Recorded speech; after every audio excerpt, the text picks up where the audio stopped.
మనుగూరు నుంచి వచ్చే బస్సు కోసం ఎదురు చూస్తున్నాడు జయరాం. అశ్వాపురం మండలం మొండికుంట బస్టాప్ అది. ఖమ్మం బస్సు కోసం అతని నిరీక్షణ.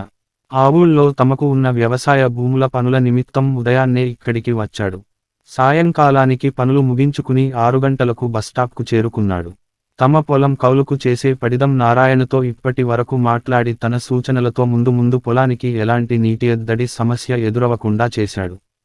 ఈ సమస్యను అధిగమించేందుకు బాలనర్సయ్య బాబాయి సలహాలు, సహకారం బాగా ఉపకరించాయి. దాదాపు ఏ బస్సు అయినా Ashwapuram heavy water plant Gautaminagar stop వద్దనే నిండిపోతుంది. దేశంలోనే రెండోదిగా భారత ప్రభుత్వం ప్రతిష్టాత్మకంగా నిర్మించిన భారజల కర్మాగారం అది. కేంద్ర ప్రభుత్వ ప్రత్యక్ష పర్యవేక్షణలో నడుస్తోన్న అతిపెద్ద కర్మాగారం ఖమ్మం జిల్లాకే మణిహారం లాంటిది. ప్లాంటులో పనిచేసే ఉద్యోగస్తుల రాకపోకలతో అక్కడ నిత్యం రద్దీగా ఉంటుంది.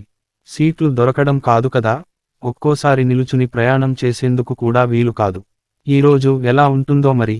ఇంకా చీకటి పడనందున అటువైపు నుంచి వస్తున్న ప్రతి వాహనం స్పష్టంగా కనిపిస్తోంది. వచ్చేది ఎక్స్ప్రెస్ బస్లోలాగే కనిపిస్తోంది. ఖమ్మం వెళ్లేదే అయి ఉంటుందని కూర్చున్నవాడల్లా లేచి నిలుచున్నాడు జయరాం. 2-3 ప్యాసింజర్లు అతనితో పాటే లేచి నిలుచున్నారు. స్టేజీ వద్ద ఆగింది బస్సు. తను ఊహించినట్లుగానే అది ఖమ్మం బస్సే, దిగేవారు ఎవరూ లేరు. లోపల అంతా నిలుచునే ఉన్నారు. సీట్లు కాదు కదా, నిలుచునేందుకు కూడా ఇబ్బందిగానే ఉంది. అయినా తప్పదు, వెళ్లాల్సిందే. ఇప్పటికే సమయం 6 దాటి అరగంట కావస్తోంది.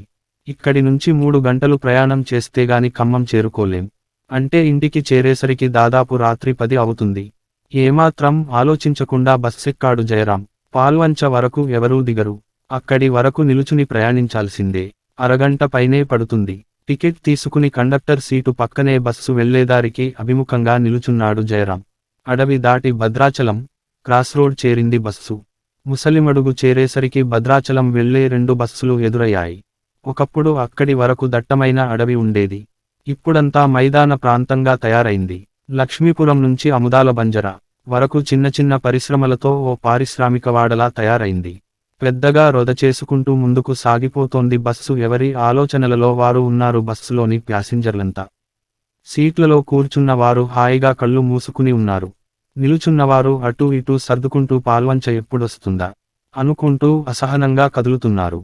అలాంటి వారిలో తను ఒకడు.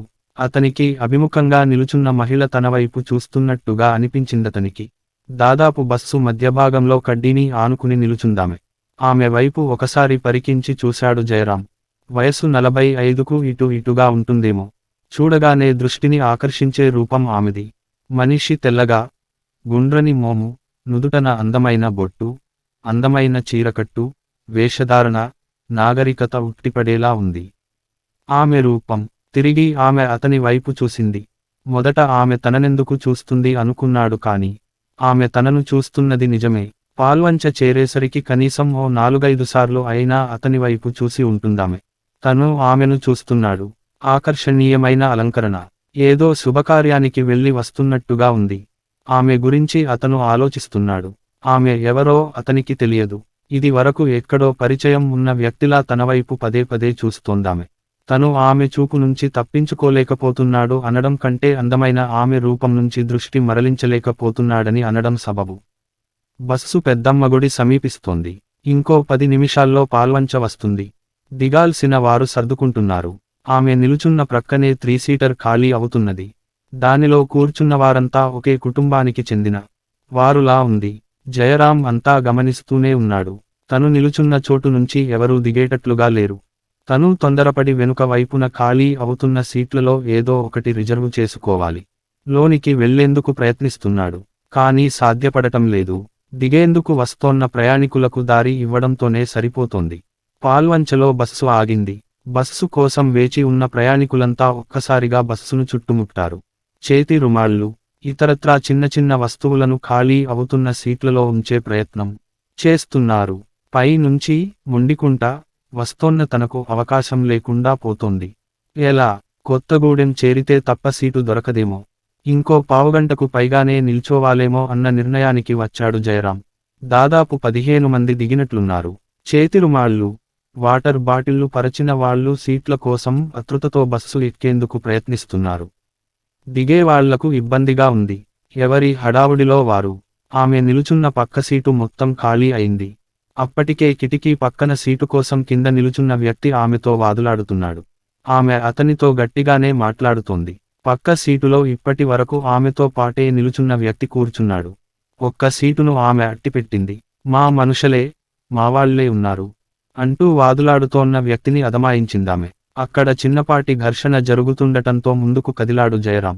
మీ వాళ్ళు ఎవరో చూపండి, మొండిగా వాదులాడుతున్నాడు కింద నిలుచున్న వ్యక్తి. నీకు చూపించాల్సిన అవసరం లేదు, ఉన్నారు అంతే. అతన్ని గదమాయిస్తూ జయరాం వైపు చూసి ఇటు రమ్మన్నట్లుగా సైగ చేసిందామె. అతనికి అంతా అయోమయంగా ఉంది. ఏంటి, ఈమె నా కోసం సీటు రిజర్వ్ చేసి కూర్చునేందుకు రమ్మంటుంది? అంతా కలలాగా ఉందే, మనసులోనే అనుకుంటూ సీటు దగ్గరికి చేరాడు. విండో సీట్లో ఆమె కూర్చుంది. ఆమె పక్కనే తను. థ్యాంక్స్ అండి, నాకోసం చాలా శ్రమ తీసుకున్నారు, మర్యాదగా ఉంటుందని మాట కలిపాడు. ఆమె నుంచి జవాబు లేకపోవడంతో ఇబ్బంది పడి ఇంకాస్త ఒదిగి కూర్చున్నాడు. నేనేమైనా పొరపాటుగా మాట్లాడానా? లేదే, మనసులోనే అనుకున్నాడు. కాసేపు అక్కడ మౌనమే రాజ్యమేలింది. కళ్ళు మూసుకుని కూర్చుందామె. ఆమె నుంచి సెంటు వాసన అతని ముక్కు పుటాలను తాకుతోంది. ఎంత ఒదిగి కూర్చున్నా ఒకరినొకరు తాకుతూనే ఉన్నారు. ఆ స్పర్శ తాలూకు అనుభూతి అతన్ని ఉక్కిరి బిక్కిరి చేస్తోంది. ఆమె అదంతా ఏమీ పట్టనట్టుగా కళ్ళు మూసుకునే ఉంది. తను ఎంత ఒదిగి కూర్చున్నా బస్సు కుదుపులకు ఆమెను స్పృశిస్తూనే ఉన్నాడు. ఆ స్పర్శ ఒకంత ఇష్టంగా అనిపించినా, మర్యాద కాదు అని మనసు హెచ్చరిస్తున్నా, ఆమెను గమనిస్తూ ఆమె అంతరంగాన్ని అంచనా వేయడానికి ప్రయత్నిస్తున్నాడు జయరాం. మంచి మనసుతో సాయం చేసిన వ్యక్తి గురించి ఏదేదో ఆలోచించడం తప్పుకాక మరేంటి? మనసులో ఎలాంటి వికార భావాలు రాకుండా ఉండేందుకు తను కళ్ళు మూసుకున్నాడు జయరాం. కాసేపట్లో ఇల్లెందు క్రాస్ రోడ్డు వచ్చింది. అక్కడ కొంతమంది దిగారు. బస్సు 2 నిమిషాలు ఆగిందో లేదో ఉక్కపోతా కళ్ళు తెరిచింది ఆమె. ఒదిగి కూర్చున్న అతన్ని చూస్తూ, మంచిగా, సౌకర్యంగా కూర్చోండి అంటూ మొదటిసారిగా పెదవి విప్పింది. ఫర్వాలేదండి, సౌకర్యంగానే ఉన్నాను అన్నాడు. నాకలా అనిపించడం లేదు. మోముపై సన్నని చిరునవ్వు నవ్వుతూ చక్కగా మాట్లాడుతోంది. తెల్లని పలువరుస ఆ నవ్వులో ఇంకా అందంగా కనపడుతోంది. తనను తాను ఒకసారి చూసుకున్నాడు జయరాం. ఆమె అందం, వేషధారణ ముందు తనెంత. ఒక్కసారిగా అతనిలో న్యూనత భావన. ఆమెను చూసి తనెందుకు ఇలా కుంచించుకుపోవాలి? సృష్టిలోని ప్రాణులన్నింటినీ ఆ భగవంతుడే సృష్టించాడు. అందమైన వాటిని అతడే సృష్టించాడు. అలాగే అందం లేని వాటిని సృష్టించాడు. అందరం ఆ భగవంతుడికి ఇష్టులమే. అలాంటప్పుడు నేనెందుకు తక్కువి అని భావించాలి? సృష్టిలో దేని అందం దానిదే. అలాగే నేను, ఆమె కూడా. తను మాట్లాడకుండా ఉంటే ఆమె ఇంకో విధంగా భావించే ప్రమాదం ఉందని. మీరు మనుగూరు నుంచి వస్తున్నట్లున్నారు అన్నాడు. లేదు, అశ్వాపురం నుంచి. అక్కడి నుంచి పాల్వంచ వరకు నిలుచుని రావాల్సి వచ్చింది. అశ్వాపురంలో ఎవరున్నారు? ఏదైనా శుభకార్యానికి వెళ్ళొస్తున్నారా? అలాంటిదే అనుకోండి. మీరు మొండికుంటలో ఎక్కినట్లున్నారు. అవును, మీరు బాగానే గుర్తుంచుకున్నట్లున్నారు. చూశాను కదా. అక్కడ ఎవరున్నారు మీకు? ఏదైనా పనిమీద వచ్చారా? Double quotation. అక్కడ మాకు వ్యవసాయ భూములున్నాయి. అంటే వ్యవసాయ పనులు చూసేందుకు వచ్చారన్నమాట. అవును. ఇంతకు మీరు అశ్వాపురం ఎందుకొచ్చారో చెప్పలేదు. మా బంధువుల్లో ఒకరు అక్కడ మెడికల్ షాపు పెట్టారు. దాని ప్రారంభోత్సవానికి వచ్చాను. అలాగా, ఏదో శుభకార్యానికి వచ్చి ఉంటారని భావించాను. ఇంతకీ మీరు ఖమ్మంలోనే ఉంటారా? లేదు, రాజేశ్వరపురం. మరి మీరు? Double quotation. ఖమ్మంలోనే. ఉద్యోగరీత్యా అక్కడే సెటిల్ అయ్యాం. ఉద్యోగం అంటున్నారు? ఏ డిపార్టుమెంట్లో చేస్తున్నారు? టెలికమ్యూనికేషన్స్. మీదేమైనా ఫీల్డ్ వర్కా? ఎందుకని అలా అడుగుతున్నారు? లేదు, అడ్మినిస్ట్రేటివ్ బ్రాంచి, పెన్షన్ సెక్షన్లో పనిచేస్తాను. మా ఇంట్లోని బిఎస్ఎన్ఎల్ ల్యాండ్ ఫోన్ నెలలో 2 రోజులు పనిచేస్తే మహా ఎక్కువ. ఈ సెల్ ఫోన్ లేకుంటే పరిస్థితి ఎలా ఉండేదో. ఫీల్డ్ సిబ్బందికి చాలా సమస్యలుంటాయండి. ఫాల్టులు అటెండ్ అయ్యేందుకు కావాల్సిన పరికరాలు, వస్తువులు సకాలంలో అందవు. వాళ్ళు సరిగా పనిచేయరు అని మాత్రం అనరు. ఎంతైనా మీ మనుషులు కదా. అలా అని కాదు. మీరన్నట్లు కొంతమంది ఉంటారు. కానీ అందరూ అలా ఉండరు కదా. అది సరే. ఇంతకు ఖమ్మంలో మీరుందేది ఎక్కడ? Bypass road, Vijayanagar colony. 2 ఓ సొంత ఇల్లేనండి. ఆమె సంభాషణ కొనసాగిస్తూనే ఉంది. తన గురించిన వివరాలన్నీ అడిగింది. ఎంత రిజర్వుగా ఉంటుందో అనుకున్నాడు. చాలా కలివిడిగా మాట్లాడుతోంది. బస్సు సుజాతనగర్ దాటి ముందుకు సాగిపోతోంది. దాదాపు 20 నిమిషాల పాటు వారి మధ్య మౌనమే రాజ్యమేలింది. జూలూరుపాడులో కొంతమంది దిగి, మరికొంతమంది ఎక్కారు. రాష్ట్ర ప్రభుత్వ ఉద్యోగులు రోజువారీగా అప్ అండ్ డౌన్ చేస్తుంటారు కాబట్టి బస్సు నిండిపోయింది. ఇంకా కొంతమంది నిలుచునే ఉన్నారు. చాలా సేపటి నుంచి కూర్చుని ఉన్నందున కాస్తంత ఉపశమనం కోసం సీటు వెనక్కి వాలి ఉన్న ఆమె ముందు సీటుపై తలవాల్చేందుకు జరిగి కూర్చుంది, భారంగా ఊపిరి తీసుకుంటూ. ఆమె విడిచే శ్వాస అతని భుజానికి తాకింది. తను ఒకంత సర్దుకుని కూర్చున్నాడు. ఏమైనా ఇంత దూరం బస్సులో ప్రయాణం చేయడం చాలా కష్టంతో కూడుకున్న పనేనండి, పెదవి విరిచింది ఆమె. అవునండి, కానీ మనకు వేరే అవకాశం లేదు కదా. అది సరే, మీరెప్పుడైనా విమాన ప్రయాణం చేశారా? లేదు. ఎందుకని అలా అడుగుతున్నారు? ఏం లేదు, ఊరికే, ముసిముసిగా నవ్వింది. నవ్వాల్సిన అవసరం ఏమొచ్చిందో అతనికి అర్థం కాలేదు.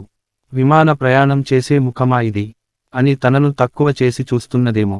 తిరిగి అతనిలో ఆత్మన్యూనతా భావం.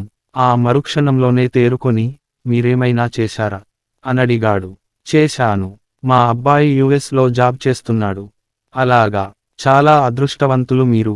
ఏన్మూరు స్టేజీ వచ్చినట్లుగా ఉంది. కండక్టరు కేకలు వేస్తున్నాడు. నలుగురైదుగురు దిగారు. ఒక్కరు మాత్రమే ఎక్కారు. తిరిగి బస్సు కదిలింది. రోడ్డంతా గుంతలు గుంతలుగా అస్తవ్యస్తంగా ఉండటంతో భారీ కుదుపులతో ముందుకు సాగుతోంది బస్సు. అదే స్పర్శ, అదే అనుభూతి అతనిలో. ఆమె చాలా సౌకర్యంగా కూర్చుని ఉంది. ఆమెలో ఎలాంటి భావనలు లేనట్లుగా ఉంది. పరాయి వ్యక్తి తన పక్కన కూర్చున్నాడన్న బెరుకు గాని, వేరే భావనగాని ఉన్నట్లుగా లేవు. మరి తనే ఎందుకంతలా స్పందిస్తున్నాడు? తప్పుగా ఆలోచిస్తున్నాడా? టికెటింగ్ అయిపోవడంతో బస్సులోని లైట్లు తీశాడు డ్రైవరు. చుట్టూ చిక్కని చీకటి. దాదాపు సమయం రాత్రి 8:30 కావస్తోంది. తల్లాడ సమీపంలో ఉంది బస్సు. చీకట్లో సర్దుకుని కూర్చున్నారు ఇద్దరు. ఒకరి భుజాలు ఒకరికి తాకుతున్నాయి. ఆమె మేని నుంచి వెలువడుతున్న సువాసనలను అతడు ఆస్వాదిస్తూనే ఉన్నాడు. నిద్రే వచ్చిందో, లేక కావాలని అలా చేసిందో తెలియదుగాని అతని భుజంపై తలవాల్చింది ఆమె. అతనిలో మళ్లీ సంఘర్షణ. ఆమెను అంచనా వేయడం తనవల్ల కావడం లేదు. ఆ స్పర్శ అతనికి ఇష్టంగా అనిపిస్తోంది. అది తప్పో, ఒప్పో అనే విషయానికి ఇప్పుడతని స్ఫురణకు రావడం లేదు. ఆమెను అలాగే తన భుజంపై తలవాల్చి ఉండనీయడం తప్ప అతను చేసేది ఏమీ లేదు. తల్లాడ బస్టాండ్ లోపలికి వెళుతూనే లైట్లు ఆన్ చేశాడు డ్రైవర్. మెల్లిగా సర్దుకుని కూర్చుంది ఆమె. 2 నిమిషాల్లో తిరిగి బస్సు కదిలింది.